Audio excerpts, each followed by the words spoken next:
Nas últimas décadas, o mundo e o Brasil fizeram progressos na redução do número de mortes e casos de doenças infecciosas ou virais. Mas a Covid-19 concentrou os esforços de saúde globalmente e paralisou ou reduziu campanhas contra outras patologias, que agora estão tendo uma rara oportunidade de voltar com força, seja direta ou indiretamente ligada à pandemia. No Rio Grande do Sul, uma doença causada por um mosquito tem se proliferado rapidamente. Não é nenhuma novidade, ela é a dengue. E o número de mortes e de casos contabilizados até o começo de junho já é o maior de todos os últimos anos desde 2010. A Secretaria Estadual da Saúde, por meio do Centro Estadual de Vigilância em Saúde, registrou até o dia 22 de maio 6.401 casos confirmados da doença. Desses, 6.216 são autóctones, ou seja, a transmissão aconteceu em território gaúcho. Outros 2.848 foram descartados e 657 continuam aguardando investigação, e o ano ainda está na metade. Enquanto mais de 28.300 pessoas morreram infectadas com Covid no estado, 7 perderam a vida por conta da dengue. Os números são bastante diferentes, mas chocantes. Isso porque 6 é o número recorde de óbitos pela doença transmitida pelo Aedes aegypti em território gaúcho. Neste ano, os falecimentos ocorreram em Erechim, Santa Cruz do Sul e Bom Retiro do Sul. E no Direto ao Ponto desta quarta-feira, dia 2 de junho, nós vamos falar sobre essa questão. Eu sou Eric Halpe, bem-vindos.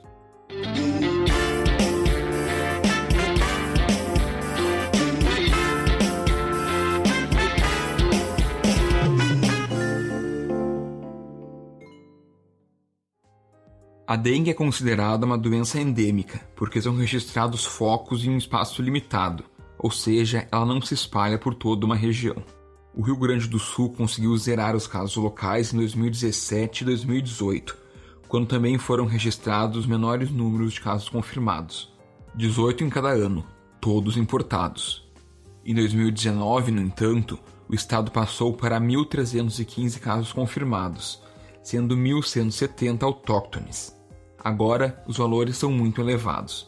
Na série histórica de 2000 a 2021, observa-se um aumento significativo no número de municípios infestados. Das 497 cidades gaúchas, 414 são consideradas infectadas pelo Aedes aegypti, transmissor da doença.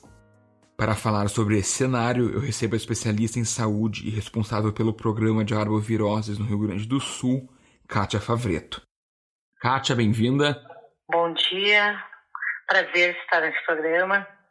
O prazer é meu em te receber. Para nós começarmos, eu queria que a senhora comentasse como a pandemia tem impactado nesses números, porque no ano passado já tivemos alta histórica. Isso, no ano passado a gente já teve um número elevado de casos de dengue, né? Mas não comparado com este ano. Esse ano a gente já teve um número muito mais elevado desde 2010, a gente não tinha esse número tão alto de casos de dengue.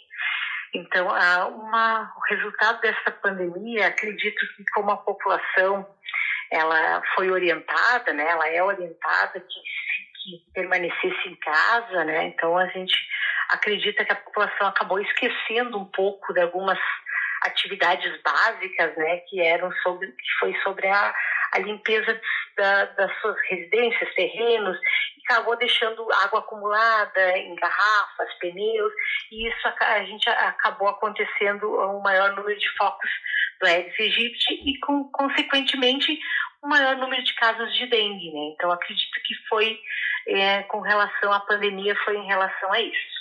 E além da pandemia, que outros fatores podem ter contribuído para isso? Porque se nós analisarmos os números, a gente vê também que existe uma questão bastante grande dos casos autóctones no estado nesse ano. Sim, os casos autóctones, então, eles são bem elevados, né? Que são casos autóctones, são os que são contraídos dentro do estado do Rio Grande do Sul. Os fatores seriam os mesmos, né, da pandemia, mas o que a gente pode também levar em consideração que o Rio Grande do Sul ele sofre anualmente de algumas secas, né, recorrentes, né, grandes períodos longos de seca, e a população acaba também armazenando água em recipientes não adequados, não vedados adequadamente. Isso também acontece, pode ser a proliferação do mosquito. Acredito que tenha acontecido seja isso. E nós sabemos que o mosquito ele costuma circular em meses mais quentes, mas você acredita que ele possa, por exemplo, ter se adaptado a temperaturas mais frias aqui do Rio Grande do Sul? Sim, ele pode ter se adaptado sim, mas também a gente tem que levar em consideração que o mosquito também está dentro das nossas casas, né? Que é um ambiente mais quente. Então ele sim pode ter se adaptado, né, ao nosso clima mais frio, mas ele também está dentro das nossas casas. Por isso que a gente tem um grande número de casos. E Kátia, quando nós falamos dos casos autóctones, mais de 80% concentram-se em 4 municípios aqui do estado: Aratiba e Erechim, Santa Cruz do Sul e Bom Retiro do Sul. Existe alguma explicação específica para isso? E vocês estão em contato com as autoridades desses municípios para tentar entender o que levou a essa alta de casos nesses lugares? Realmente, são 83% desses casos se concentram nesses 4 municípios. O que a gente considera que são municípios que são infestados, né, com alto índice de infestação pelo Aedes aegypti. Sim, o Estado ele manteve contato, e inclusive ajudou na limpeza desses municípios conforme a solicitação do município, porque o município ele é responsável por essa limpeza, mas o Estado auxiliou conforme a necessidade do município.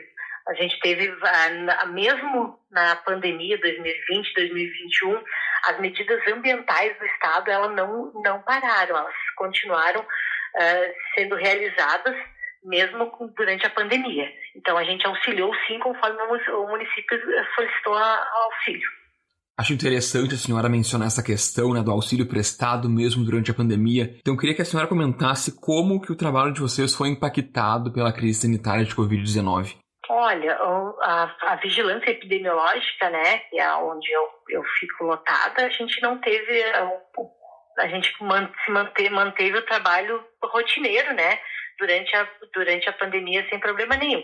As atividades de campo, elas tiveram alguma alteração, né, que é a vigilância ambiental, que os agentes de endemias, eles foram orientados a não entrar no domicílio da população, eles faziam as orientações da porta. Então, essa foi a orientação, mas não pararam durante a pandemia, não.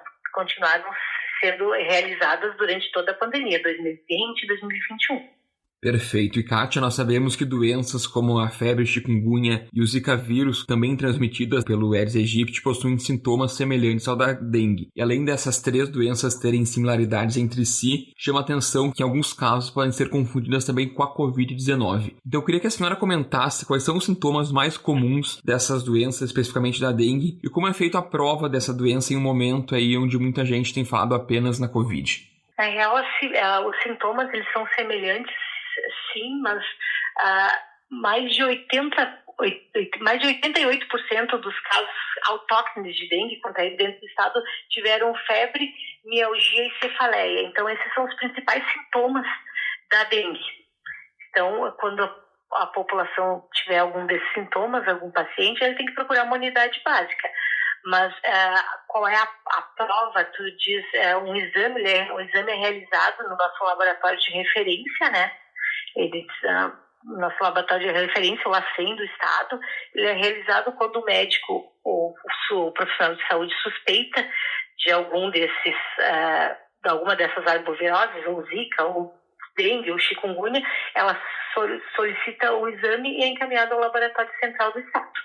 E a situação da Zika e do chikungunya, como ela é hoje aqui no Rio Grande do Sul, ela também é alta como a dengue ou os números são menores? Não, são bem menores, mas a gente tem circulação, sim, a gente tem circulação de chikungunya no estado, principalmente centralizada, né?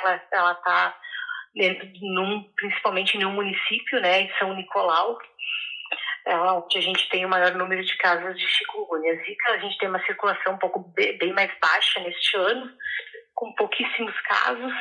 Então, alguns distribuídos, a grande maioria deles são casos importados, que vieram de outros estados com sintomas.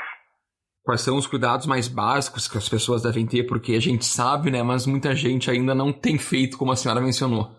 Sim, então eu gostaria de fazer um alerta, né, que a população realize a limpeza, né, dos seus terrenos, não deixe água acumulada, água parada. Se tiver alguma água que precise ficar parada, que seja bem vedada adequadamente, com tampas, mas em caso de suspeita de algum sintoma que seja compatível com dengue, zika ou chikungunya, que procure atendimento médico o mais rápido possível, não espere, e ao chegar no seu médico de referência ou numa unidade básica de saúde, pronto atendimento, hospital, que fale que está suspeitando de dengue, porque no seu bairro já teve casos, no seu município tem casos, familiares com casos, então que informem ao seu médico sobre isso, para a gente ter uma suspeita e para o médico poder suspeitar e poder encaminhar o exame adequado nesse momento. E para a gente finalizar, levando em consideração a trajetória epidemiológica da doença, quais são as estimativas que vocês têm para o restante do ano agora, com a chegada do inverno? É estimado que a incidência ela diminua ou ela deve continuar alta ainda? Não, a gente acredita que diminua agora com os meses entrando mais no inverno, que a gente diminua, isso é uma recorrente, né? Todos os anos no inverno a gente tem um número mais baixo de casos, mas levando em consideração 2020 a gente teve casos durante o ano todo, não um grande percentual como está tendo agora, mas a gente acredita que vai diminuir sim, e a partir do início da sazonalidade, que seria entre novembro e dezembro, a gente começa a aumentar de novo. Kátia, obrigado pela tua participação aqui comigo. Obrigada, eu que agradeço. O Direto ao Ponto de hoje fica por aqui. Eu sou Eric Halp e a edição é de Aleph Alencar. Até a próxima. Tchau, tchau.